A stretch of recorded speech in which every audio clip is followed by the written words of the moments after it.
Hello. Hello.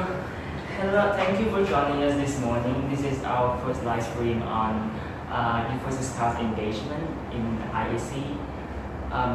We will start in the next 5 minutes. Let's wait until more people coming in. In the meantime, this is Niluka and this is Ina. Can you two give a little introduction about yourself? Hi. Some of you may know me already. So I'm Niluka. I'm originally from Sri Lanka, but now I'm based in Thailand working with Youth Voices Count as a project officer.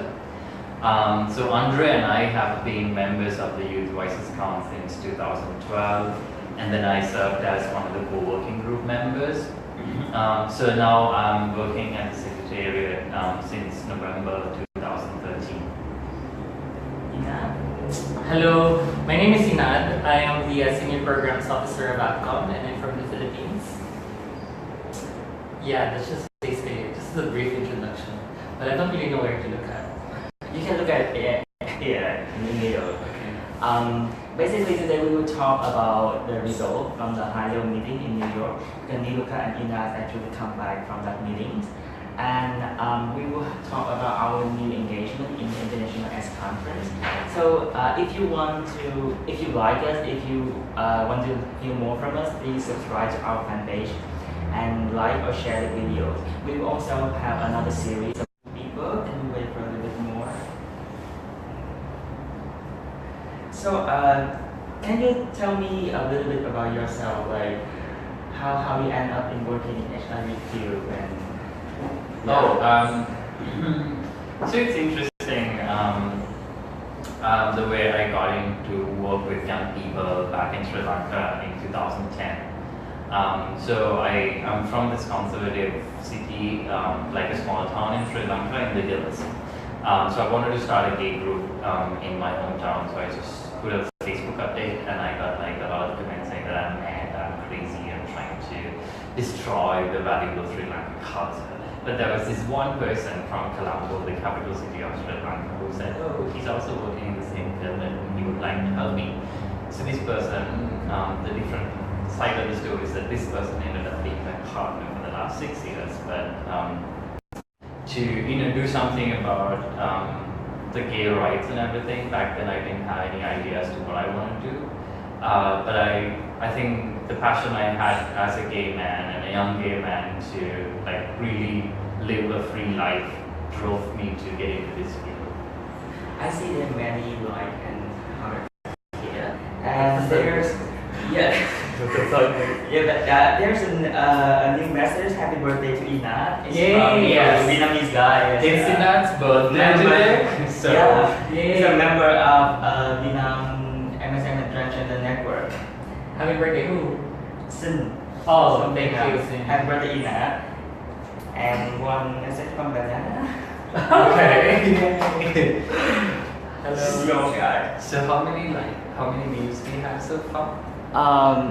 We have total 5. Okay, so can we continue with Ina's sharing before we go? How to did you the get into next? this field? So again, my name is Inad. I am from the Philippines. I am single. And that's why maybe I have a lot of time to do all the work that the advocacy demands. So the advocacy, I always treat the advocacy as a jealous mistress because it demands time and attention. It demands all your effort towards a particular goal. So I started working in the HIV advocacy when I was in the Philippines last 2012. But I have been in the human rights work since 2008, since I was studying law. And then law. Well, I have a law background, but No, you're not a lawyer. yeah, I'm a lawyer. So and then so last 2013, APCOM had this kind of communication causes change workshop here in Bangkok, where I got the scholarship, and then and then after that I applied to APCOM, and then after 30 days I'm here, and yeah. Basically, yeah. APCOM Inad has been with APCOM for almost 3 years now. 3 years now. And he's one of the biggest supporters of YBC, like really providing strategic direction and mentoring Andre and I to really keep up with advocating for YBC advocacy priorities. Okay, there's some comment. I'm not taking my shirt off. So sorry, guys. Who asked that? Still. Okay. Okay. So perhaps we could start. Yeah, we can start now. So as you know that Inat and Niluka was took part in the high-level meeting in New York in June. So that is the high-level meeting. So it's very high level. So maybe many people in the community may not know what is high-level meeting and what's the outcome of it. So can you two give a little introduction? What is that and what as community we can benefit from the high-level meeting? So the high level meeting is a meeting, but it's more on a high level. So seriously, the high level meeting is gathering of the member states of the United Nations. It is organized by UNAIDS, and the purpose of the high level meeting is to come up with a political declaration where the commitments and the goals of the member states are actually spelled out in that document to end AIDS by 2030. So is this the first high-level meeting or any other high-level meeting? No, it's not the first high level meeting. I'm not sure how many high level So meetings. there has been high-level meetings in 2001, 2011, 2006, and then 2011, and this is the 2016 high-level meeting. So the trend is that a high-level meeting takes place every 5 years, and as Inat explained, what the member states do is they come together and they come up with what the countries or member states should be doing to end the AIDS epidemic, or what they should be doing for the HIV response in the next 5 years. So, Yeah, so basically the member states are committing to end AIDS or end HIV and AIDS by 2030 by removing all the legal barriers, by providing more investments on HIV prevention, treatment, care, and support programs at the country level, by by scaling up the HIV programs and giving more space to the community to participate. yeah. So the political declarations usually have it focuses on different areas. So it talks about prevention, treatment, key populations, about investment and financing the HIV response, and it talks about gay men, transgender people, sex workers, drug users, and then women and girls, what would happen in disaster context, or let's say in conflict areas. It needs to focus on almost all areas that is concerned and connected with the HIV response. So we have a comment from Subumali. Hello to all three. Hi. So for anyone who just joined, we have this is our first live streaming on high-level meeting and the engagement of people APCOM and APCOM in the International AIDS Conference 2016. If you like it, please like and share or subscribe to our fan pages. So come back to the high-level meeting. So it's a long explanation, but as community, what we can actually see and how we can utilize it, the result of high-level meetings. I think that's you. Okay, so as Inat started saying that it's actually a high-level meeting. It's happening at the United Nations headquarters. It's the member states representatives from the UN member countries who do these discussions and draft this declaration and then adopt it. But what does it mean for us as young people, two, as community at the country level? What does this political declaration mean to us? Is there any relevance when it comes to our work at the country level when we are working with our communities? So when we started discussing and engaging in the the political declaration process and the high level, something that Inat constantly told us is that it's a political declaration. It's not a treatise. Therefore, it's not legally binding to the member states. So technically, what that means is member states are not legally liable to implement what is in the political declaration. Am I correct? Yeah, so that's very tricky. So the political declaration is not legally binding, it's not a treaty. Hence, whatever like the states, whether or not the member states adopt whatever is contained in the political declaration, they will not be held liable. However, it's their commitment. Yeah. So they signed on it, they approved all the commitments, therefore they should, whatever means, achieve those goals that is contained in the political declaration. So the political declaration actually influences the HIV programs at the country level, at the national level. So whatever is contained in the political declaration will be translated down into the HIV programs at the country level through the national strategic plans, through national HIV programs, and other national level activities that may also require some kind of policy and legal kind of activities, such as removing policy barriers. However, the political declaration that we have that was adopted last June was kind of for us, for the civil society, is a weak political declaration. Okay. There was no intense commitment from the member states to remove legal barriers, stigma and discrimination against the key populations, who are the MSM, transgender, sex workers, and people who use drugs. Most especially, the political declaration did not expressly identify who the key populations are. So basically, if we are going to translate that in a country level and without identifying the key populations, it will be very difficult for the national programs to organize or to design a targeted intervention. Sorry, I was cut out. It's very difficult, as I was saying, since the key affected populations are not identified in the political declaration. And once it is translated down in a country level, it will be very difficult to design a targeted intervention, because like, who do you target your interventions if you don't identify who your drivers are, right? So yeah. So just to add to that, what happened in this year's political, the high-level meeting and the political declaration is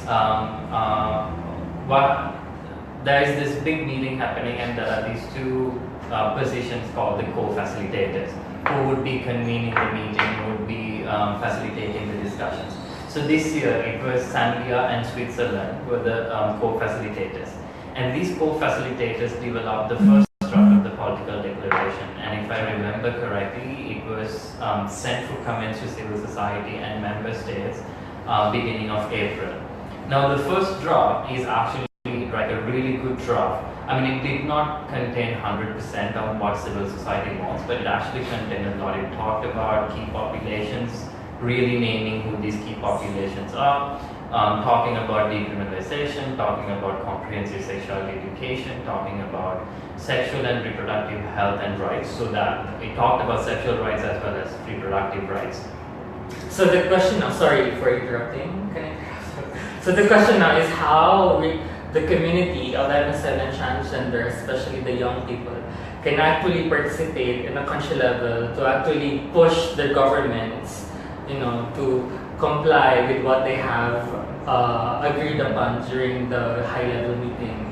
So, this is where the regional networks such as APCOM and Youth Voices Count comes in, because the regional networks such as us, APCOM and YVC, are actually the platforms of information of how the community at the country level can actually engage or participate meaningfully with their governments and actually push the issues of MSM and transgender, and like say, this is what we need at this country, and this is what the government should provide us. Using the political declaration as an advocacy tool. Yeah. So one of the problems that as young key populations we will face in using this political declaration is that it does not identify young key populations at any point. Key populations as not at any point. So key populations are mentioned twice in the political declaration, but at the context of risk. It does not mention key population. It says. What do you mean by the context of risk? So in order to really boost up the HIV response, and if you want to end the AIDS epidemic by 2030, and if you want the fast track to happen by 2020, key populations needs to be recognized in the context of human rights. But what this political declaration is, what it does is it names key populations, saying that MSM are this much at risk of being infected with HIV. Sex workers are this much at risk of HIV. So it's in the context of risk. It does not recognize the human rights of key populations. That's one issue. The second issue is it talks about young people. The political declaration at one point recognizes that over 1/3 of new HIV infections in the world is among young people between 15 to 24. But it does not recognize young key populations as one of the key target groups that we need to focus. Now the danger here is that we know the new HIV infections, more than 1/3 of new HIV infections are not among general young people. It is within the key population. The basic data says that 95% of the new HIV infections in Asia and Pacific is among the adolescents of key populations. We know that every hour 14 young people in our region is getting infected with HIV. It's 330 people every day. But these populations are not recognized in the political declaration. So that's a failure. But the question is, now that there is a political declaration as young people, how can we use it at the country level to really do advocacy with the governments, with other community organizations, and also in a regional level, how are we going to use this political declaration to do advocacy with regional bodies? So it's like this. So before we continue, if you have any question, you can just post it directly on the video, so we can answer. Enough and Niluka can answer on the high-level meetings. Not that we are super experts, but No, we can you're try not- to. Yeah, just try to clarify. We can try to. Yeah, and I think one of the questions that we should ask, especially from the community perspective, at the country level, is that how are they going to access this information at the country level, and how can APCOM and how can YDC actually provide information that is very useful, easy to understand, and easily disseminated, to the MSM transgender community. Because high-level meeting, the processes involved in a high-level meeting plus the political declaration is pretty much political and pretty much high-level. So that makes it not friendly to the community. Agree. And how can us actually bridge that gap and provide a friendly form of information? So to answer your question, I totally agree that a lot of these processes are really high level and community at the country level can't access them very easily.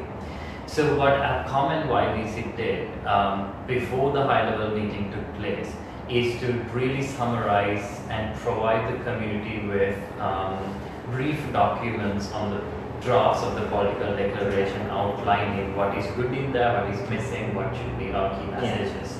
And that document can be accessed in APCOM website and YDC website as well. Yeah. However, it should not stop there. Yeah. So it should move forward. That's the pre-HLM. But now it is time that we provide the community, in the sense ourselves, with information that is easy to access, to see how we can now follow up this process in the next 5 years.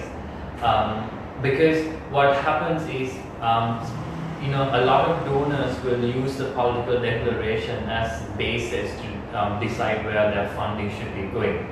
Am I correct in that? Yes. Something like that. Yeah. So, But that's okay. So, Please what as YDC and APCOM, as regional body networks of civil society, and what we can do is again use the adopted political declaration and develop brief information which is accessible. In terms of the language, accessible to the community to see, to show, and to provide them the opportunity to use it at the country level. Okay, we have one question from Kami. Niluka, was there anyone from Pakistan in the high-level meeting, government, UN, or civil society? So Pakistan did attend the high-level meeting. I mean, your government representatives did attend it. However, I am not sure that there is anybody from Pakistan and civil society. It's actually Dr. Tasneem. No, Dr. Tasneem is from Bangladesh. Sorry, we actually wrote to Pakistani civil society representatives who made up the national delegation of Pakistan to the high-level meeting. But from the civil society side, there was I'm not sure that there was anybody from Pakistan attending high-level meeting. Okay. Is that the answer you expected, Kami? If you like it, just thumb up, like, or give a heart or something. Yeah. But what we could do is let me go back to the list of national delegations and get back to you on who actually consisted the Pakistani national delegation. Like during these negotiations were happening, I have introduced Kami, like some of the YBC members, to the national delegations.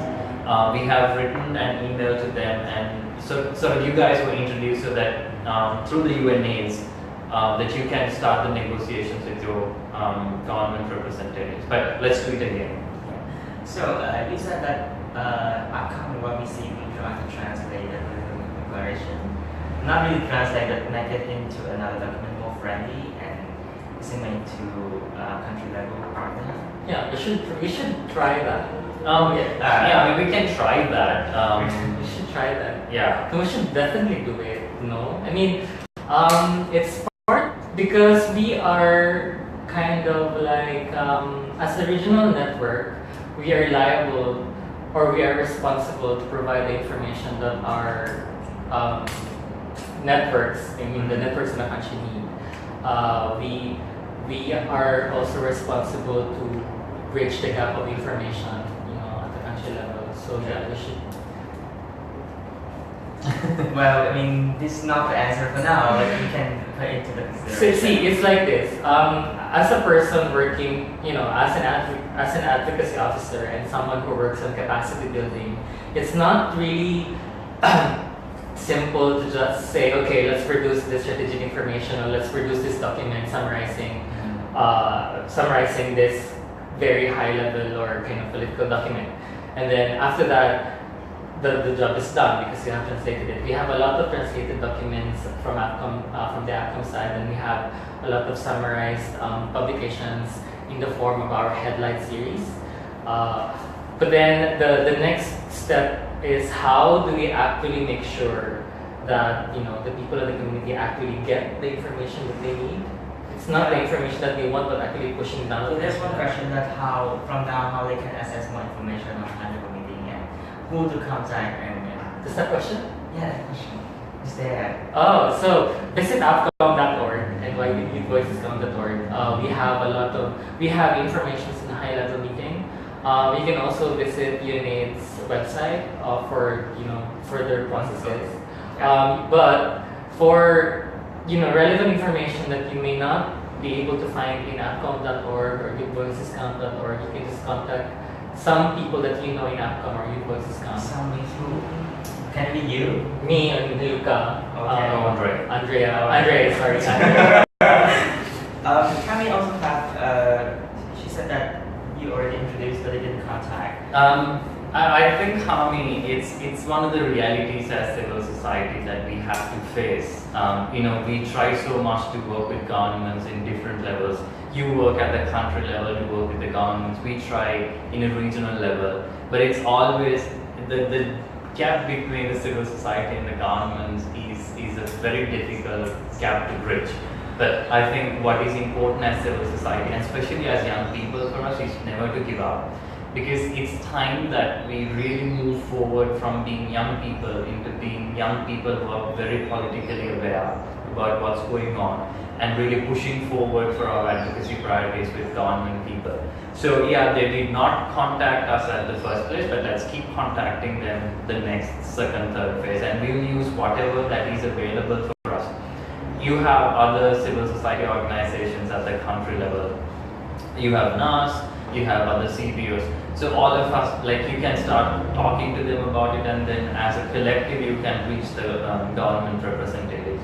And APCOM and YBC here are here as regional bodies, especially APCOM with its presence in the regional level and at the global level to provide that support as well to you as a regional body to reach these people that we need to reach. Thank you.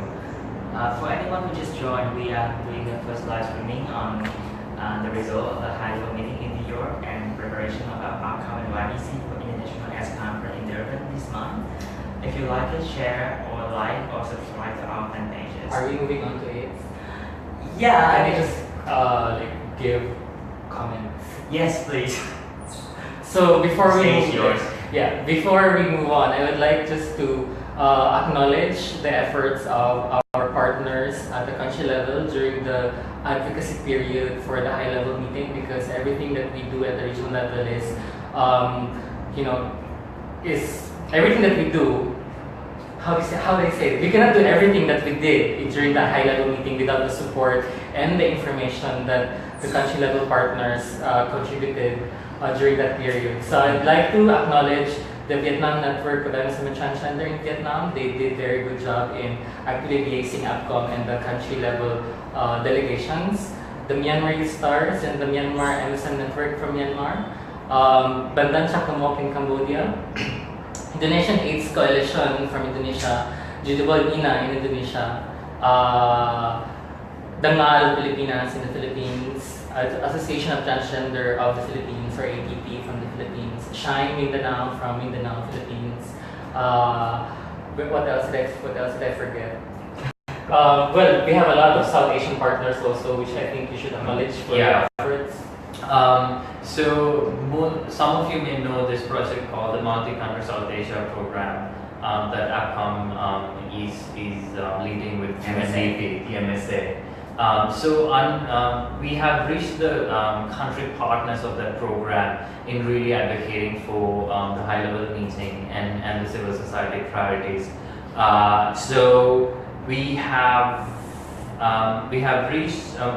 been working, and we would like to acknowledge BGS Nepal, Blue Diamond Society, Bandhu Welfare Society in Bangladesh. We would also like to acknowledge National Health Alliance as well as the other 6 CBOs in Pakistan, Heart to Heart Lanka Organization and the Family Planning Association Sri Lanka. We would also like to acknowledge, I'm not sure whether I would be able to exactly say all the names of the Indian country partners. So we would like to acknowledge House of our Trust, VHS, and the rest I'm not really sure which are the organizations, but we've been actually reaching to people like Abina Ahad, who was also a task force member for civil society at the HLM. We have reached her, we have reached Lakshmi Narayan Tripathi, we have reached Gautam, who has also been selected as one of the national delegation. So a big thank you to all of these country partners. As Inat said, we couldn't have done what we have done without the support of them and them really linking us up, all of us, with the national delegations and the country partners. So thank you very much for that. Yes. So before we moving on to our next topic, just a little bit remind that I saw your photos, your handsome photo protesting in New York. So can you tell me a little bit about that stories and how you think and how you feel on that? So why the protest took place is the civil society has been constantly and quite aggressively advocating with these member states to really recognize key populations within the political declaration. So our basic arguments were that there are enough data available in the world to say that key populations, MSM, transgender sex workers, and drug users are the main, needs to be the main focus populations, because the epidemic is concentrated within these populations outside the sub-Saharan Africa. But despite all these efforts, what happened was the co-facilitators and the member states adopted a very weak political declaration that does not recognize the human rights of key populations, does not recognize decriminalization is one of the best ways to go ahead with ending an epidemic by 2030. So to tell the member states that civil society is not happy and the civil society is angry, we convened this protest in front of the UN headquarters on the 7th of June, on the day on which the political declaration was adopted. Yeah. So following that up, these efforts will be continued at the International Aid Conference in Durban. So there will be another protest? Yes, there will be a large march at the Durban conference. So we'll talk about it when we go to the IAC discussion. Okay, so that talking about Durban. So for anyone who's new to this field, this year we will have the International AS Conference.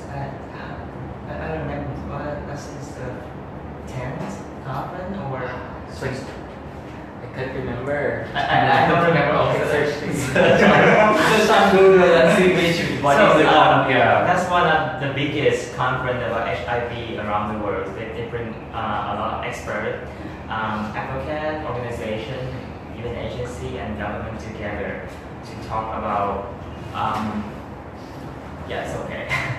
to talk about the achievement in the AS field and also crafting the agenda for the post 2015 activities and to reach for the goal of ending AS in 2013. So for YDC, I and Niluka will also come to Durban. Of course, he will We come have quite a bit of YVC members coming. From Yeah, we have YVCs. right now we have 10 members from. So from who's now in leading this, Kami will be there at the IAC. Yeah, and Ina also coming. So a lot of APCOM. Yeah. Actually, a lot of APCOM and YBC are coming. Are coming. The early presence of APCOM and YBC during the AIDS conference. So talking about present, what are you going to do? We have APCOM will have so it's like a combination of APCOM and YBC. So APCOM and YBC has a total of 12 sessions for the 12 sessions for the AIDS conference. Yeah, that includes YBC. So APCOM and YBC includes YBC. So we have, of course, the pre-conference, which is organized by the MSMGF or the Global Forum on MSM and HIV. We have the pre-meeting at the WHO where our dearest Executive Director, Midnight, is speaking on PrEP. We have Niluka, who's joining the WHO meeting on the 17th also. And then we have sessions on the Global Village and Youth Programs, such as the MSM Networking Zone, the Youth Networking Zone, the Global Fund Networking Zone, and the UNAIDS Community Dialogue Space. So we also have sessions on within the AIDS satellite area, AIDS satellite symposia. So I think Midnight and Niluka will be there. Safir, Safir, the APCOM's communications officer, will also be. Midnight is the executive director of APCOM. Yeah, Midnight is executive director of APCOM. He will be facilitating one symposia where Niluka is also speaking, where you can talk about it later. And then Safir, our senior communications officer, and Phil, our campaigns officer, will also be in IAC facilitating a workshop. I also heard that Charlize Theron will also come. Who? Charlize Theron. Charlize Theron. Charlize Theron, yeah, she will also come to the conference. Yeah. Anyone doesn't know her, she's a famous evil queen in Snow White and Huntsman. She's Queen Ravenna. Ravenna. She's my mother. Yeah, A true African speaking. and this is what? Princess Nadia? No, I'm not a princess. Okay. Okay, so You have a lot of activities, you have a lot of sections. So can you list out some of the key messages that you want to talk or you want to include in those sections? I mean, what key message, what content, or what aspect you want to bring to the conference? Just very short and brief so people can have an overview. What do you bring? So for APCOM, I think I would let you guys talk about your key messages. But for APCOM, we have the following key messages. Number one HIV prevention, scaling up of HIV prevention. Second, PrEP. So PrEP is needed in Asia and the Pacific. So we need the supply of PrEP free for MSM and transgender people. Invest in MSM. That means investing on MSM-led interventions and making sure that the funding goes to the MSM key population. Invest in transgender, meaning there should also be investments on transgender programs or programs targeting transgender persons and transgender-led initiatives. Those are our 4 key messages. So for YBC, I think we have 2 main messages for IAC this time. The first one is advocating for youth-friendly HIV health services at the country level, especially in Asia and Pacific, taking forward one of the YBC advocacy priorities. And the second message is meaningful engagement of young people in the HIV response in Asia and Pacific. So all our sessions are woven around these 2 key priorities. So under advocating for youth-friendly HIV health services, we have 1 session and 1 panel discussion happening.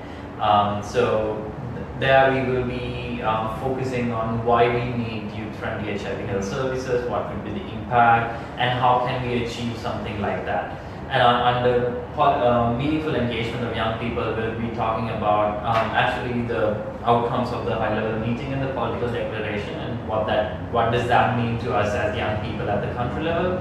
We would be also talking about the strategies that we can use to meaningfully engage, including developing new leadership and how can we use that leadership to really take forward our movement as like in HIV and young people in the region. So there, apart from that, we also have a series of sections from our members, in the conference. And APCOM will also have their own, a list of interesting section to send to our network and stakeholder. YBC will also have, we call the Youth Engagement Kit. They include all of the section that YBC is doing, our members doing, and other interesting section about young people in the next conference. All of these will be released next week, so anyone who coming or anyone who want to keep track of activities in the conference, they can also know where to go. We also have a booth. So for those who are coming, we make sure to visit our booth.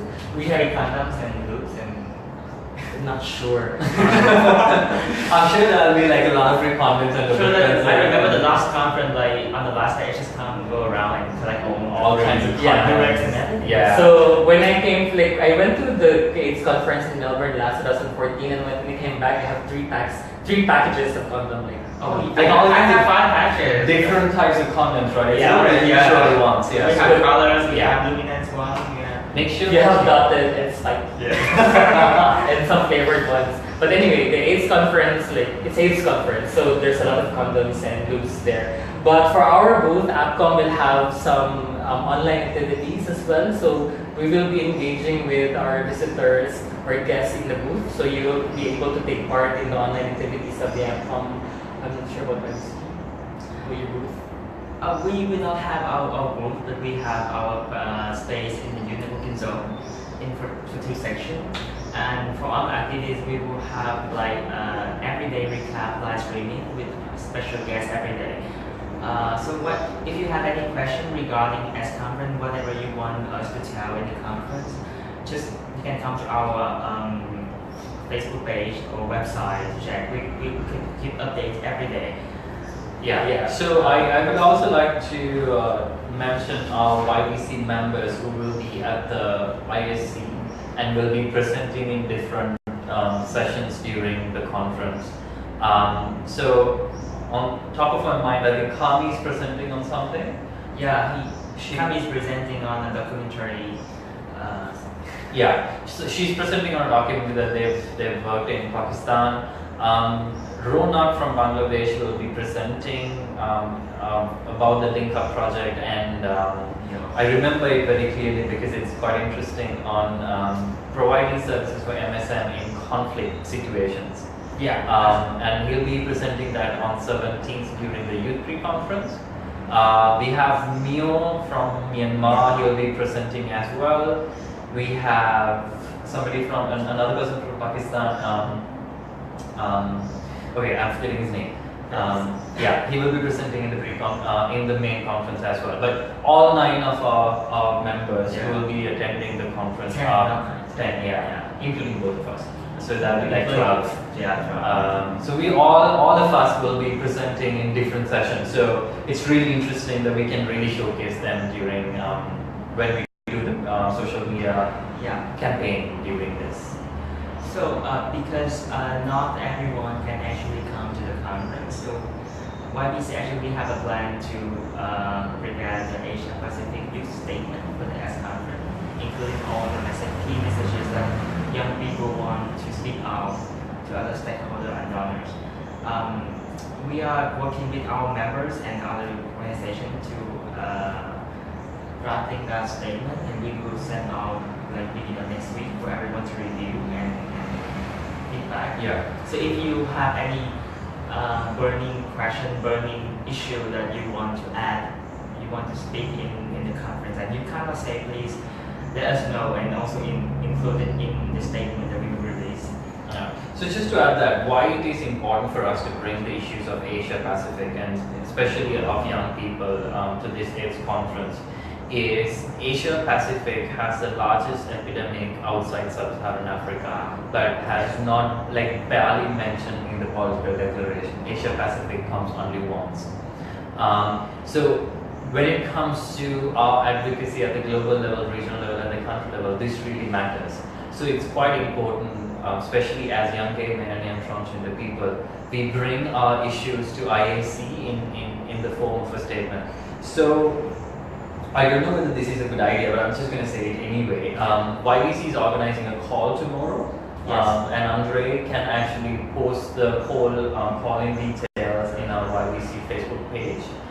So everyone is more than welcome to join this call and discuss on the priorities that as young people we should take to IAC, and then we can translate that into a sort of a statement which we can finalize before IAC, and we can distribute that and use that as our advocacy messages during the conference. Yes, that's great. I will post information on our Facebook, and if you're interested and you want to say something, just join our call tomorrow. I think that's all we prepared for today. This is our first live stream on the series of YBC APCOM activities in engagement in IAC. We will also have other live streaming to recap after every day's activities in Durban. So keep in touch, follow us, like our video, share our videos, and we will update you more about the movement and the news. So stay tuned for stay tuned for YBC and APCOM updates during Durban. We will make sure that we update a lot of pictures, a lot of updates on what's happening, interesting events, interesting sessions. And as Andre said, every evening we'll have a live streaming recap. Special guest. Just a recap and with a special guest on what happened that day, and then the follow-up activities and all of that. Check out APCOM.org or our Facebook page, APCOM's Facebook page, where we will be posting updates on it 2016. And like YBC, APCOM is also getting asking for your opinions or your statements regarding the AIDS 2016. What you want to say, what you want APCOM to actually voice out in case you will not be present during the conference. So thank you, Andre, for organizing the live stream. Thank you, IDC. Thank you everyone for joining and asking questions. To join us. Are there questions? No. If you have more questions, you can post it here, or you can actually send email to YBC and APCOM, or to me, Niluka and Ina. We can answer everything. Not everything, but anything. As much as we can. As much as we can. One last thing. Thank you to Alex, who is our YBC intern, who's behind the scene, like right behind the phones, helping us with the comments and the questions. So thanks, Alex, for joining YBC and choosing YBC as your place to intern. Yay! Okay. Thank you. See you in next few days. Yeah. Bye. Goodbye.